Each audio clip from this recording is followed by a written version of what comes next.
Boa noite.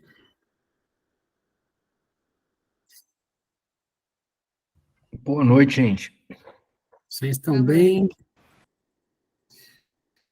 Gente bonita, boa noite. Boa noite. Hoje nós vamos falar sobre a solidão, sobre a dúvida, né? Vamos prosseguir na leitura, na página 69. Mica, se você puder compartilhar para a gente, por favor.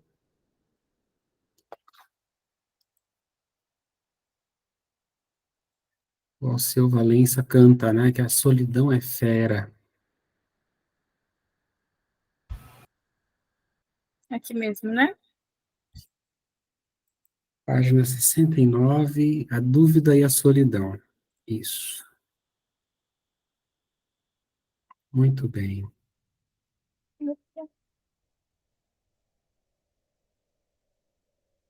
Às vezes dá uma desfocadinha, né? Eu acho que é porque eu mexo rápido aqui, Ah, aí tá. ele desfoca. O autor começa com uma certa graça com as palavras aqui, né? O que que é? Eu estava até procurando aqui, né? O que é o coming? Como diz isso? É o que eu estou pensando? É o que eu estou pensando. É um orgasmo. Orgasmos. É isso? Quem é bom do inglês aí? É isso?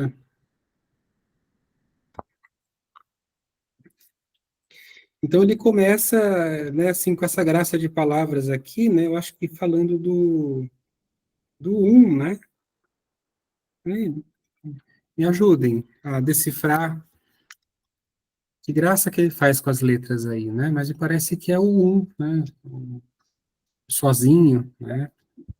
Ele começa com um L, depois ele abre um parênteses e fala que uma folha cai.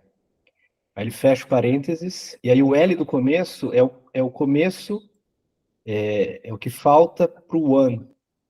Daí ele termina falando loneliness, que significa solidão. É poético, né? Só que é importante que tem o one, e aí tem o L embaixo do one, que parece o número 1, Uhum. e o Inês pode remeter a algum tipo de doença, é o que vem na minha cabeça. Hum. Mas não sei se ele quis dizer isso. Então, peraí, começa com L e E o abre um abre um parênteses. parênteses. Aí ele fala, a leaf falls, né? Então, uma folha cai. Uma folha cai. Aí depois, o one, ele precisa do L lá de cima para formar a palavra loneliness, Uhum. que significa solidão. Hum.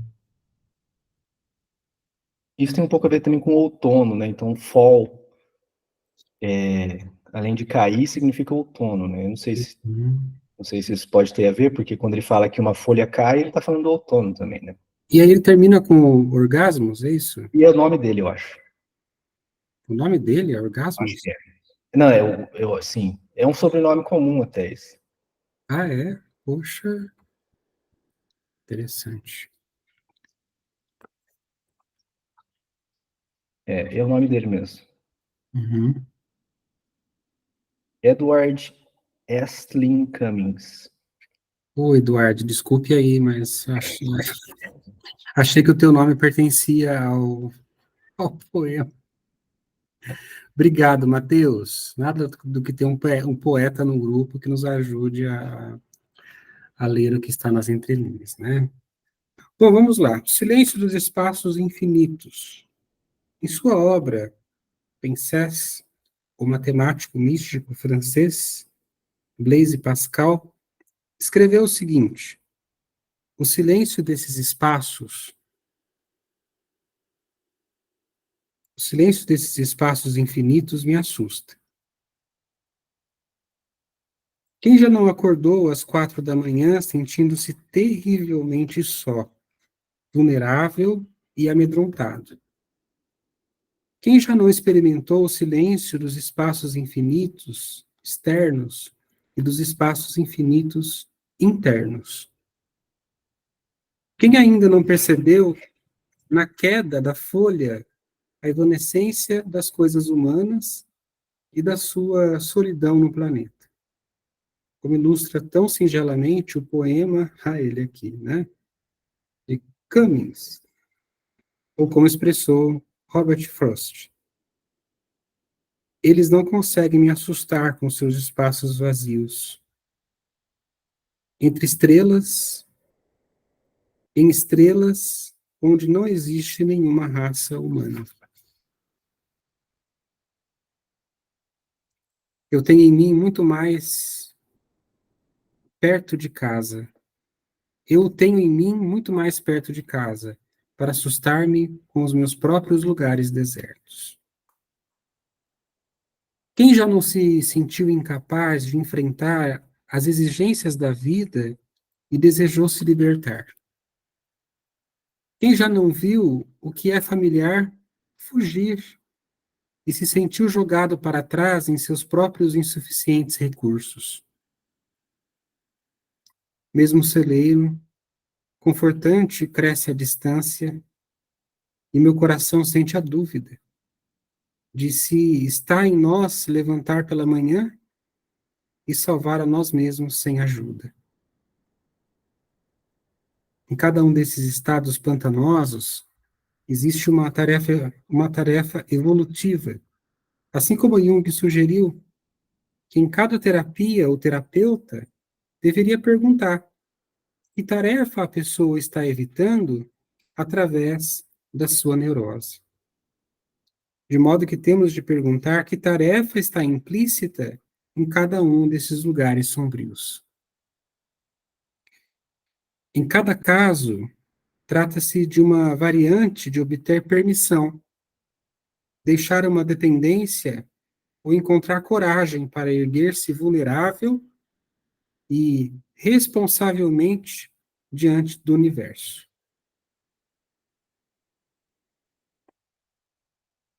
Talvez responsável aqui caberia melhor, né?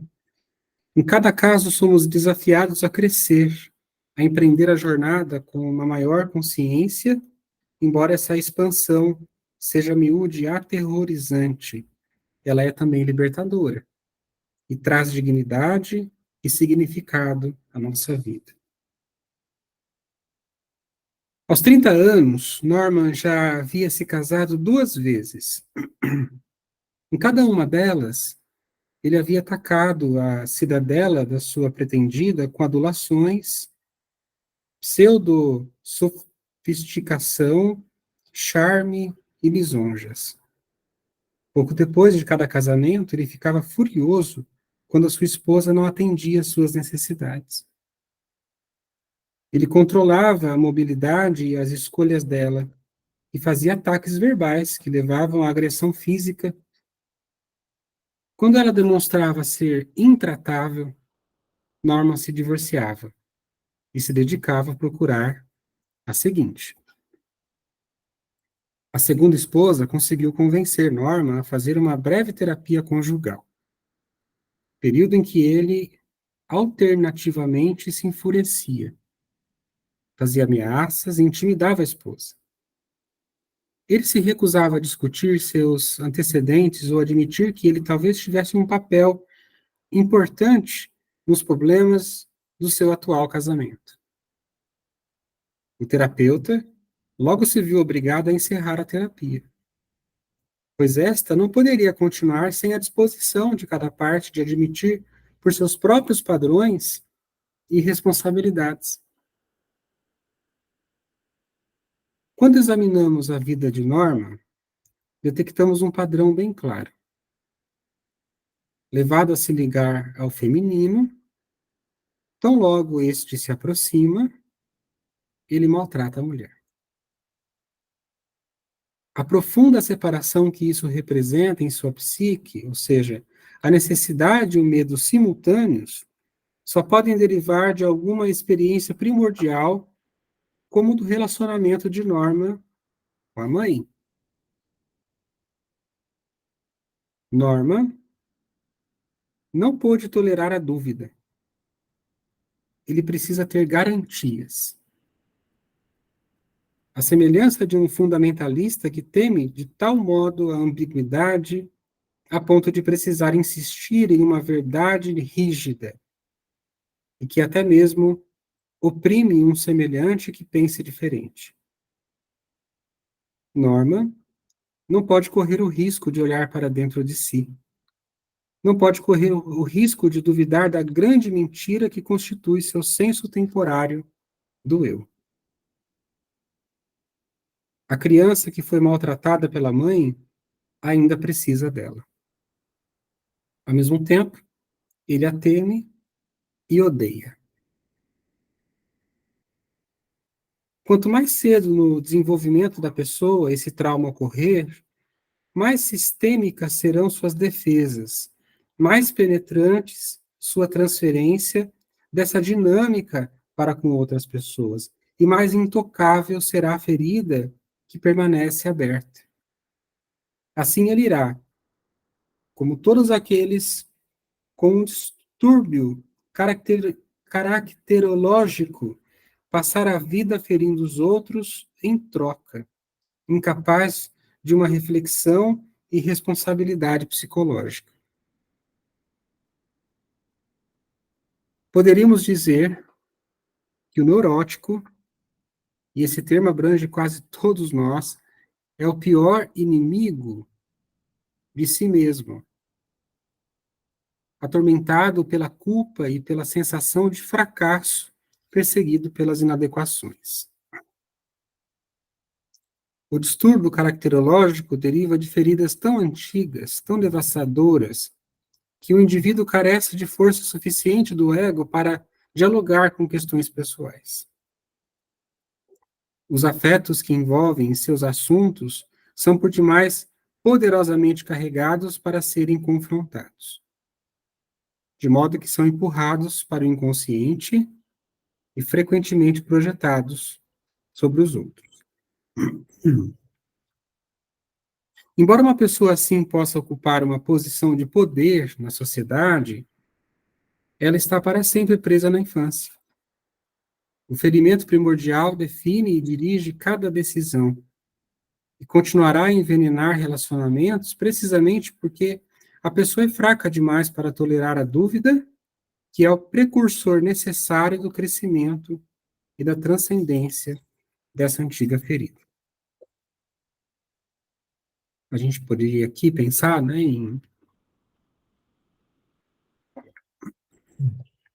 em pessoas que ocupam, muitas vezes, cargos altos aí, né, na sociedade, quer seja na política, outros lugares, né, que você nota que parece uma criança mesmo, né, tipo, e o que o autor está nos propondo é que, de fato, são, né, há um ferimento primordial, né, dirigindo, né, a decisão, as decisões daquela pessoa, né, envenenando, né, os relacionamentos dela, porque ela não suporta a dúvida. A vida de Norma é alimentada por uma profunda fonte subterrânea de ferimento e desejo. Como qualquer criança, ele anseia pelos cuidados da mãe, mas sua mãe traiu o papel dela e carregou para sempre essa imago feminina em Norma, com medo suficiente para combinar com o desejo. Imago aqui é imagem, mas é uma imagem interior, né? Uma imagem da psique, né? Realmente a imagem, ela é o conceito que damos para aquilo que vemos fora, né? Mas a imago é esse aglomerado, né, de experiências, né, que temos, por exemplo, do feminino ou da mãe, internalizamos, né? Então, no caso de Norman, né, assim, a imago feminina dele, né, estava prejudicada, né? Desse modo, ele procura desesperadamente uma ligação com ela e, ao mesmo tempo, a teme. Como só atacamos aquilo que tememos, o medo dele é, de fato, muito grande. Isso, essa frase é muito boa, né? Para refletirmos. Só atacamos aquilo que tememos. Mas é também seu segredo. Segredo que ele precisa manter afastado de si mesmo. Esses segredos são tóxicos. Eles invariavelmente se derramam sobre os relacionamentos, ferindo outras pessoas. Até Norma conseguir sofrer conscientemente a angústia da dúvida com relação a si mesmo, ele inconscientemente permanecerá congelado em sua própria história. Considerando que a prioridade máxima do ego é a segurança, a dúvida é um visitante indesejável para nós.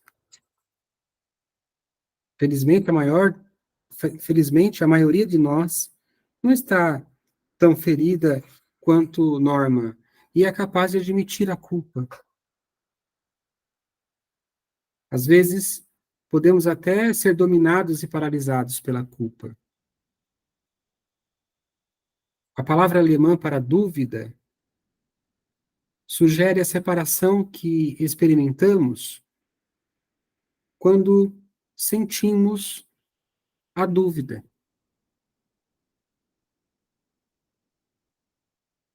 Curioso, né? A dúvida, né? Talvez venha de dúbio, de dois, né? Algo nesse sentido. A própria palavra nos remete, né? A outra, né? Então, sugere, então, a separação. Ela no alemão, né? Que experimentamos quando sentimos a dúvida. Ficamos duais, né? Dessa forma, admitir a dúvida, que é a precursora de todo o crescimento, sem ser dominado e paralisado por ela, não é uma tarefa fácil. O ego é como um tirano mesquinho que precisa esbravejar sobre a integridade da sua posição, como uma compensação para o pântano de dúvida sobre o qual seu castelo é construído. Tennyson comentou: existe mais fé na dúvida sincera, acreditem-me, do que em metade das doutrinas. Existe mais fé na dúvida sincera do que em metade das doutrinas.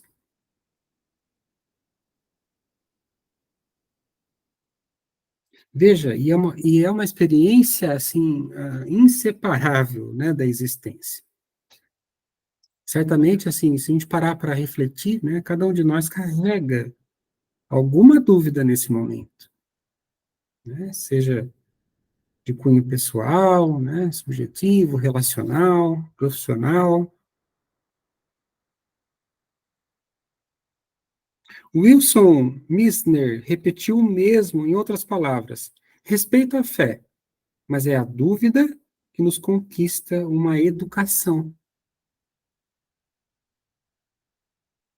A posição que é intratável, que não pode se refletir sobre si mesma, que é incapaz de criticar a si mesma, é fascista, monolítica, empacada.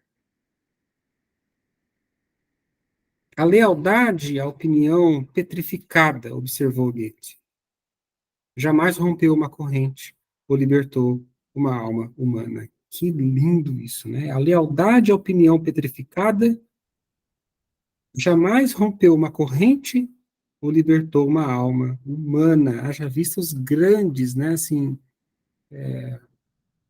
líderes que causaram uma revolução em algum lugar por aqueles que não foram leais à opinião petrificada, né? Essa opinião petrificada pode ser um dogma político. Antes disso, né?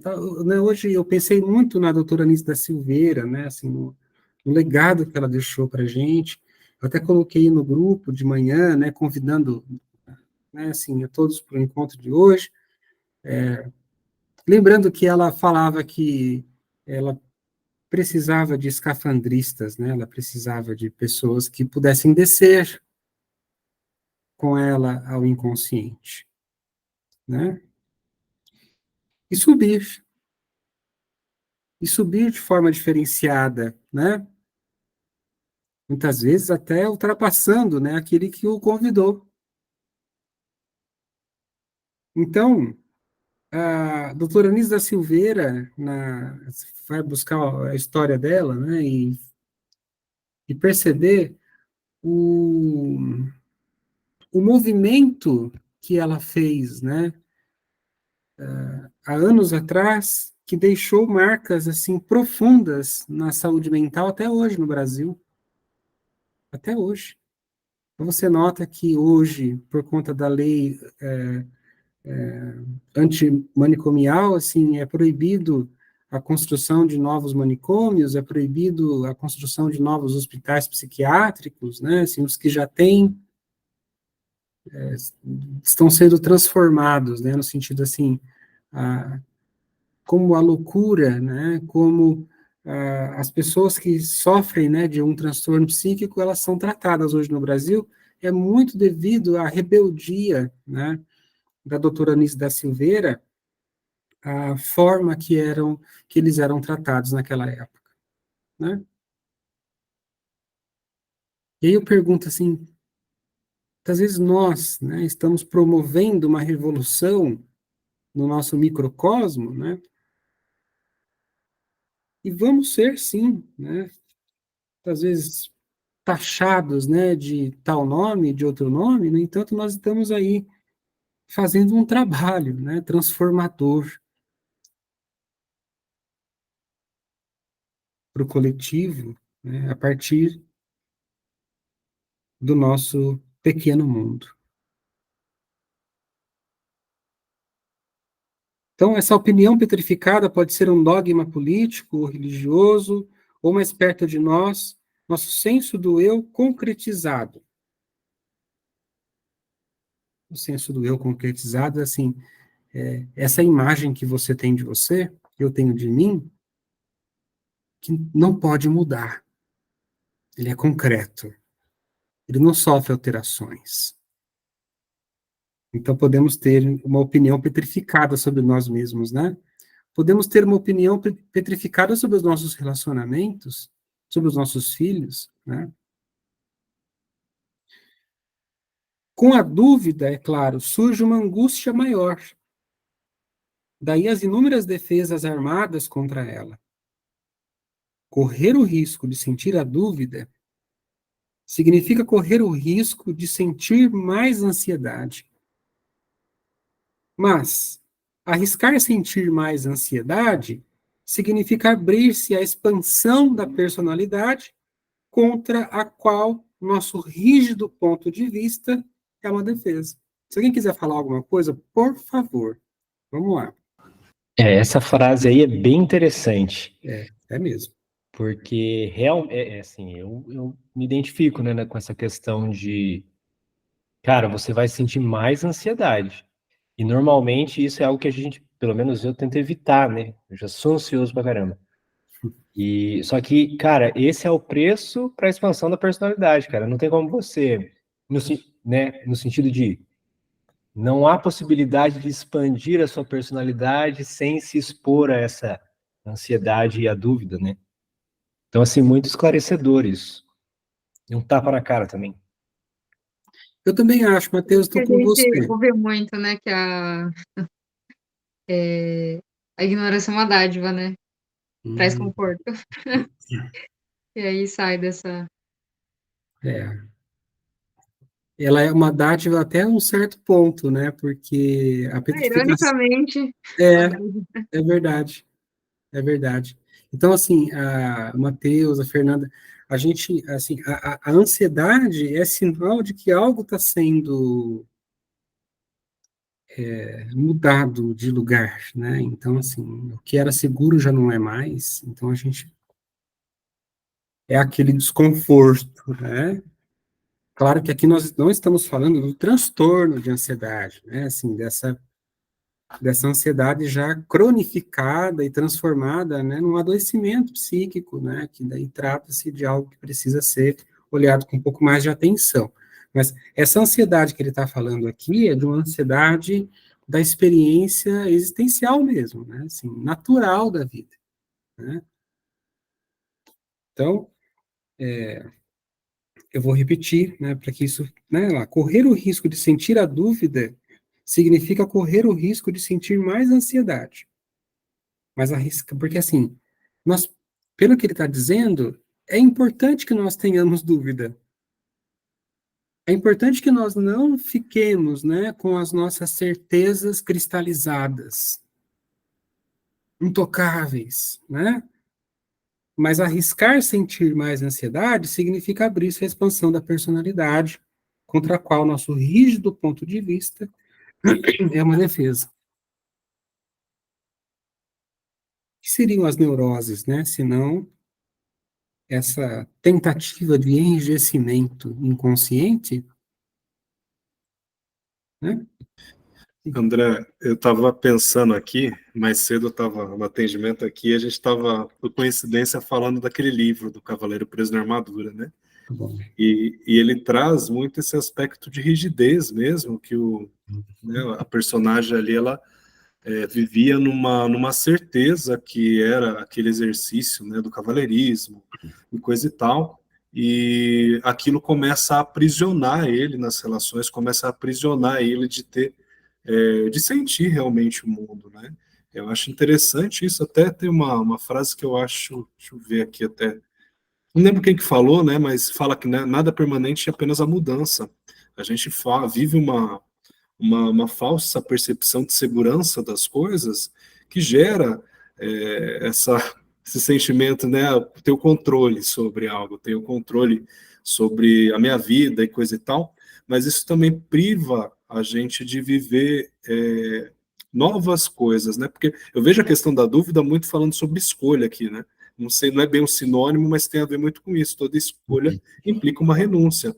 No fim das contas, a gente precisa muitas vezes abrir mão de algo que é um conforto, algo confortável, mas que gera sofrimento, que aprisiona a gente, para viver algo que no primeiro momento gera essa ansiedade, esse desconforto, mas vai que abrir margem, né, para possibilidade de existência e coisa e tal. Então, acho muito interessante quando traz a questão do combustível necessário para a mudança, porque se a gente está como está aqui, né, está confortável, às vezes com uma cadeira cheia de pregos, a gente vai aceitar isso pro resto da nossa vida, mas a gente se limita também ao crescimento, né? É isso que está posto, é como se eu falasse, eu sou mesa e mesa o resto da vida serei, né? Não tem possibilidade de crescimento. Até para a gente que era psicologia, às vezes as pessoas trazem assim, eu sempre sou assim, sempre fui assim. Eu falo, olha, se fosse para ser assim, eu não teria sido psicólogo, porque não tem o que fazer, daí acabou, né? Daí a gente escolhe, isso daqui acabou a história, né? Então não tem possibilidade de transformação. Mas acho que esse trecho me tocou muito nessa direção, né? Da gente aceitar e ver a urgência, né, dessa dúvida, dessa mudança que urge, para a gente poder realmente crescer, que senão a gente fica aprisionado numa coisa até pueril, às vezes, como era a história que foi trazida ali antes, né? Enfim. E às vezes eu brinco com a síndrome de Gabriela, né? Eu nasci assim, vou viver assim, vou morrer assim, Gabriela, né? Aquela imagem da Gabriela em cima do telhado, assim, tipo, né? Ou seja, não tem mudança, né? Mas nós sabemos o quanto é difícil mudar. Nós sabemos o que temos que bancar, né? Na solidão, no silêncio, né? As angústias, as ansiedades, né? Assim, dessa expansão. Nós bem sabemos, em qualquer nível, em qualquer situação. E aí a gente abre as redes sociais, a gente encontra especialista de tudo, né? Tudo, tem especialista para tudo. 5 chaves para, não sei o quê. 5 passos, ou 10 passos para, né? Porque parece que aquilo vai, de certa forma, nos salvar da dúvida, nos salvar da ansiedade, e muitas vezes vai dar mais ansiedade ainda, entendeu? Porque você não está fazendo o seu caminho, você está fazendo o caminho de outro, né? Oi, Natália. Então, eu estava até pensando aqui, né, que às vezes a gente acelera esse processo de dúvida também.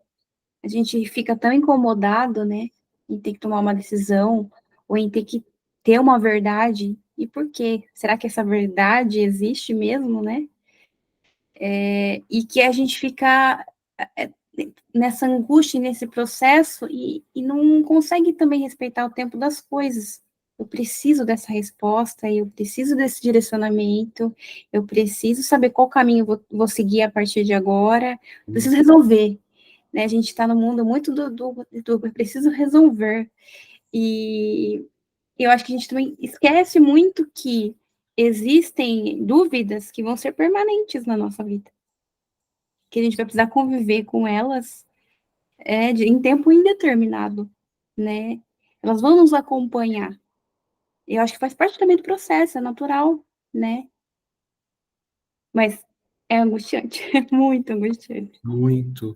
Natália, você está trazendo uma coisa, assim, muito importante, que é o bancar a dúvida sem a pressa de responder e resolvê-la, né?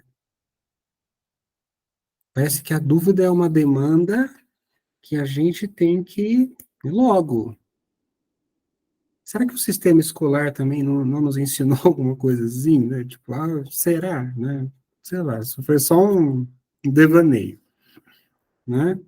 Para tudo tem resposta, não, tem coisas que não tem resposta. Tem coisas que nós vamos, de fato, ter que conviver, é isso, com a dúvida. É como não tem resposta? Não tem. Ou por hora agora, não, né? Tipo, Ainda mais uma dúvida do passado, né? Será que se eu fizesse outra coisa, não teria um resultado diferente? Eu nossa. seria mais feliz? A gente também convive com essas dúvidas, né? Que não, eu não posso fazer nada agora a respeito do que Uhum. aconteceu. Mas e se eu tivesse feito diferente, né? São dúvidas permanentes. Eu não sei qual jogo de RPG, assim, de videogame eu tava jogando, sabe? Há muito tempo atrás. Eu não sou de jogar, mas, enfim, o pessoal de casa gosta. E esses jogos de RPG, se você toma uma decisão, não é isso? Cria-se um caminho a partir daquela decisão. Aí eu ficava assim, e se eu tivesse tomado a outra? Aí, aquilo me corroía, de tal forma que em algum momento eu teria que voltar para fazer, não, essa aqui eu já tomei, agora eu vou para outra, né? Oi, Matheus. Isso me lembrou, na fala da Natália, me lembrou um vídeo do Clóvis de Barros, que ele fala exatamente sobre isso, né? Que perguntam para ele, né? Ele fala, né? Às vezes me perguntam, e se eu tivesse tomado uma outra decisão, né? Se tivesse escolhido uma outra profissão, eu seria mais feliz? E ele fala, não, você viveria as tristezas equivalentes da decisão que você tomou. Não é porque você hoje pode ser que esteja num momento mais não tão feliz, que se você tivesse tomado uma outra decisão, agora você não estaria desse jeito, né? Você só mudou, né, um pouco, tomou uma outra decisão, mas se tivesse tomado a outra decisão, você estaria vivendo também as infelicidades da decisão que você tomou, sabe? Então, tipo, bastante esclarecedor, porque a gente tem realmente esse viés, né, do tipo, putz, se tivesse feito outra coisa, eu estaria muito mais feliz agora. Só que não. Só que não, né? Só que não muda tudo, né? Oi, Mica. Eu fiquei pensando que enquanto existe uma cobrança, até mesmo uma autocobrança pela decisão, não só rápida, mas a decisão certa, né? Então, é certo para quem, né?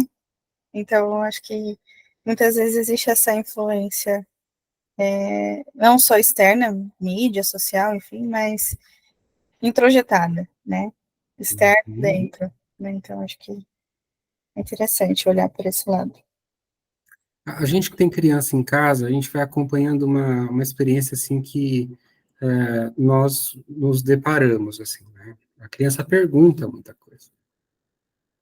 Não é porque ela pergunta que eu vou ter que responder, assim, tudo para ela, sabe? Tipo, tem coisas que ela vai descortinando com o tempo, né? Tem coisas que ela vai experienciando. né? Eu me recordo de uma vez que o meu filho mais novo, eu nunca vou esquecer disso, porque foi uma coisa tão inusitada, tão inusitada, a gente estava na esfirraria comendo, né, tal, eu e meu mais novo, e aí ele perguntou assim para mim, pai, como você sabe que Deus existe?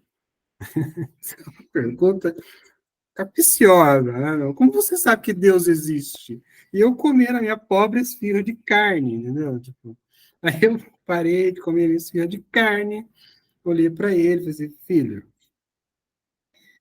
o pai demorou 39 anos para construir essa resposta. Calma, você vai construir a sua, entendeu? Você tem 11 anos. Você vai construir a sua resposta. Eu poderia dar uma aula de teologia para ele, sabe? Porque Deus, Criador, e aí vai. Isso é uma coisa que me veio na cabeça, filho. O pai demorou 39 anos para responder isso. Você tem 11. Calma que você vai construir a sua resposta. Teria que falar para ele ler São Tomás de Aquino. Coitado, meu. Aí que ele ia virar um ateu. Porque não ia entender nada na idade dele. Né?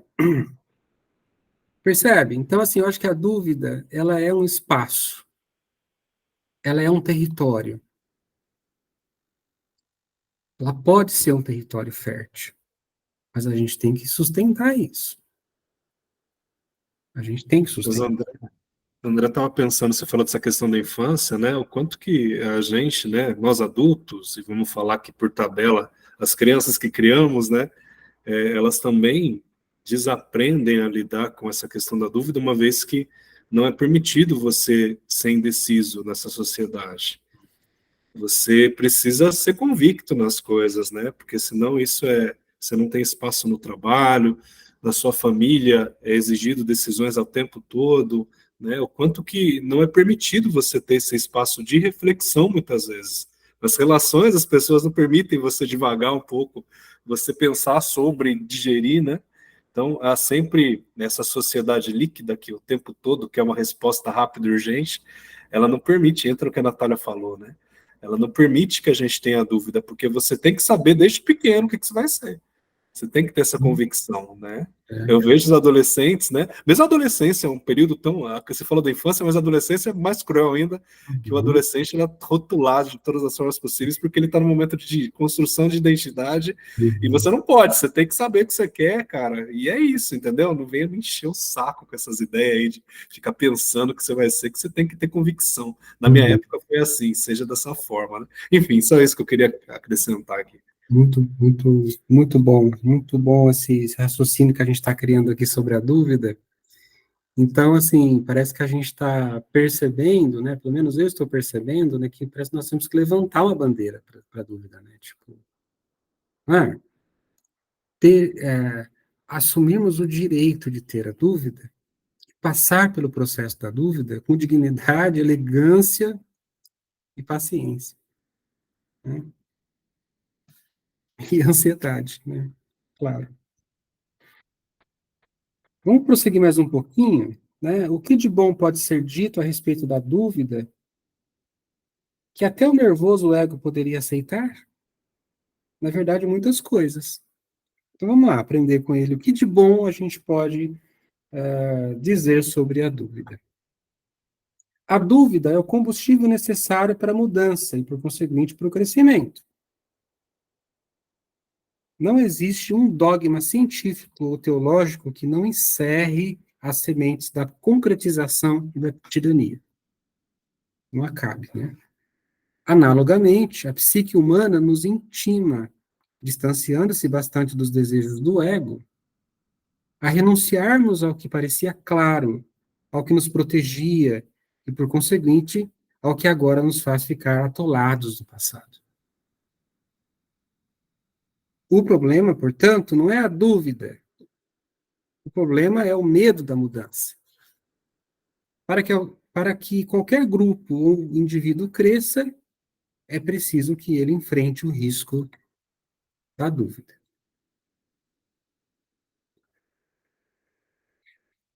A dúvida é essencial para a democracia. Repare como são poderosas as forças em qualquer país que deseje definir o que significa ser um cidadão americano, canadense, alemão, brasileiro, né, qualquer outra nacionalidade.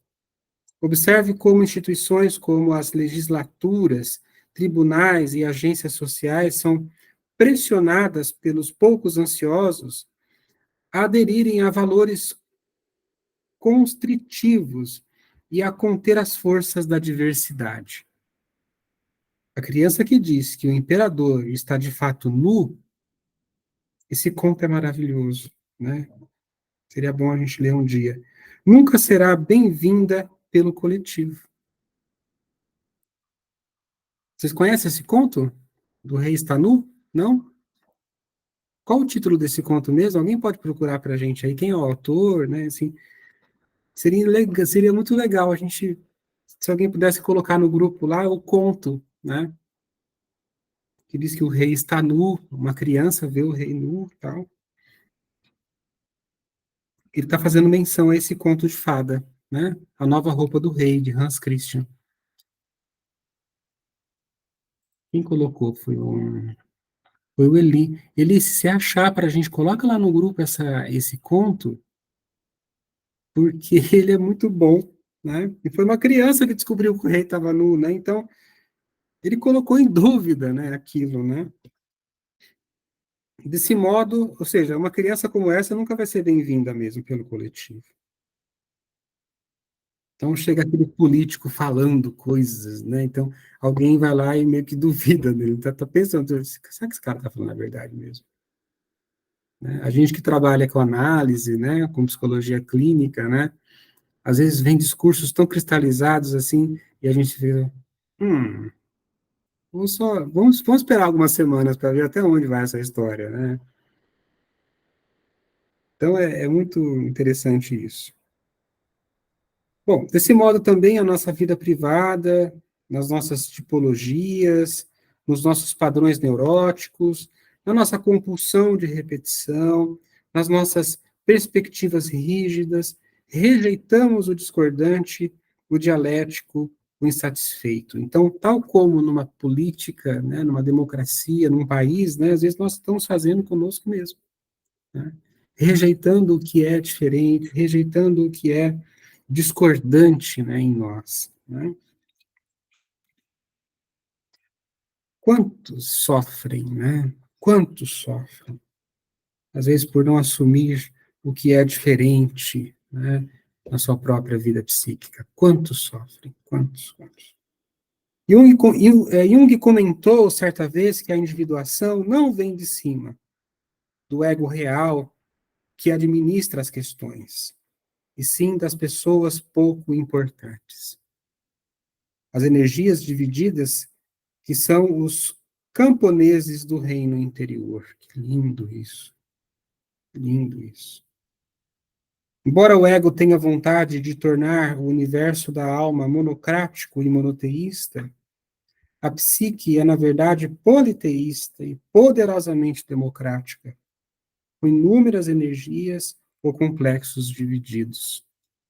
Por isso que nós aqui no Ocidente temos uma dificuldade, muitas vezes, de abrirmos ao nosso próprio processo de individuação, né? Porque a maioria de nós somos monoteístas, né? Então, sendo que a psique, ela é politeísta, né? Ela é democrática, ela tem várias energias, né, que se diferem uma das outras, né? Mesmo aqueles que se dizem monoteístas, né, assim, na sua experiência religiosa, acabam experienciando, né, questões politeístas, né? Por exemplo, né, inclusive hoje é dia de São Jorge, né? Não é isso? Percebe? Então, assim, mesmo numa religião monoteísta, existe um culto, né, ao guerreiro. Por aí vai.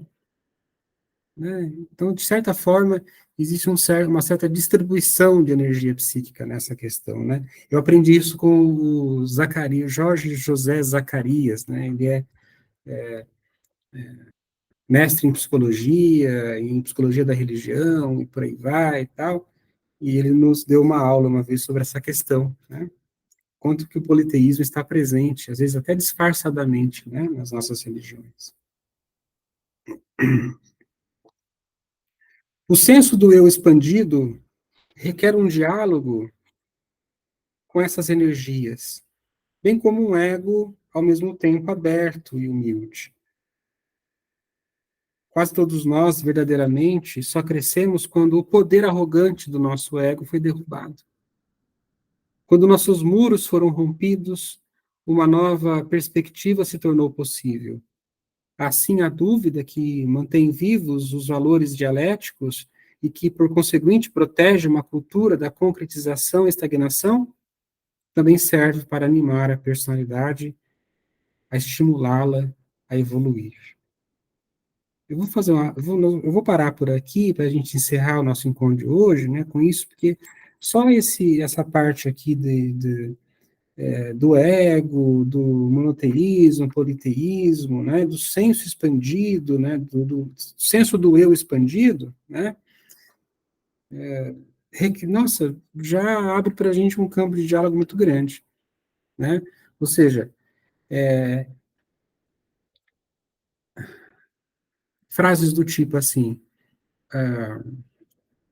não, eu sou assim mesmo, eu aprendi a ser assim, e eu, André, sou assim, vocês que têm que lidar comigo, né, porque eu sou assim.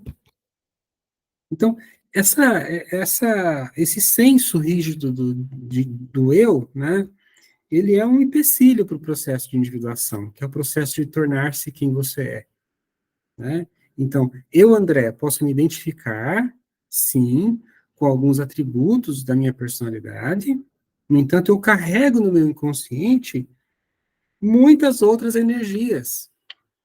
Eu vou dar um exemplo que me ocorreu, assim, recentemente, né? Meu filho ele tá com dengue, né? Então, assim, mas na quarta-feira passada, eu fui com ele no pronto-socorro, né? E assim, eu vou resumir bem a história. Eu fiquei um tempão com ele lá no pronto-socorro, 89 graus de febre, né? E perderam a ficha dele. Perderam a ficha dele. A minha intuição já estava dizendo assim, né? Já tinha dado uma hora, estava demorando muito, tinha muita gente. A minha intuição disse assim: vai atrás da ficha dele. Que a intuição, né, para cada um aparece de um jeito. A minha aparece assim, ela aparece dando comandos, né? Vai atrás da ficha dele. Aí eu ali, mais um pouco, aguardei, mais uns 15 minutos, e fui atrás da ficha do meu filho. Fui em 5 setores diferentes. Até na sala do médico, não achavam a ficha do meu filho. Aí eu fui na chefe, né, da enfermagem. Assim, olha, eu fui em vários setores. Vários setores. Bem calmo. Qual lugar que eu preciso ir, exceto a polícia, para encontrar a ficha do meu filho? E aí, assim, para terminar essa história, 3 minutos depois, chamaram meu filho, né? Acharam a ficha dele, né? Sei lá onde que estava. Só que, assim, eu não tenho hábito, não é da minha personalidade egóica habitual agir dessa forma. Mas eu sabia que ali eu estava convocando, né, uma parte, sabe? Né? Então, na minha identidade principal, eu não uso esse tipo de ameaça, esse tom, né, assim, mais firme, né? Sabe, ameaçador. Mas antes de falar com a chefe, né, eu precisei meio que chamar essa parte minha, que é muito boa de fazer essas coisas, sabe? Muito boa. Né? E ela veio, com toda a tranquilidade do mundo, qual lugar que eu preciso ir, exceto a polícia, para encontrar a ficha do meu filho. Aí a moça já anotou no papelzinho o nome do meu filho, só aguarde lá, eu mesmo já vou procurar, até eu achar a ficha dele rapidinho. Então, senhores, é isso. O nosso sistema psíquico, ele é carregado, né, assim, de partes, né, sabe, de partes, eu vou usar esse termo mesmo, né, que é diferente do nosso ego habitual. E nós temos que aprender aqui, como o autor coloca, e eu encerro com essa fala, o senso do eu expandido requer um diálogo com essas energias. Entanto, para isso, a gente precisa se valer da humildade do ego para reconhecer essas partes, né? Essa expansão. E animar a nossa personalidade e expandir ela, evoluir. Né? Gente bonita, é isso. Quem puder depois ler o conto, né? A Nova Roupa do Rei, é bem legal, né? Traz, então, o fator da dúvida importante aí para o nosso desenvolvimento. Um abraço para vocês. Ah, tem foto? Calma aí, gente. Foto. Boa. Calma aí, tem um momento de foto. A Carol tá por aqui. Carol. Tem que fazer carinha? Não. Quem dentro de mim eu tenho que chamar para fazer uma foto? Vamos ver. Vamos Bravo. lá? 3, 2, 1. Pronto. Legal, todo mundo lindo, maravilhoso. Uma terça-noite, pronto. Fiquei com dúvida, brincadeira. Gente, um abraço para vocês, nos vemos na próxima, para continuarmos a leitura. Tá bom? Tchau, gente. Obrigada. Tchau. Tchau. Tchau, boa noite, tchau. Boa noite.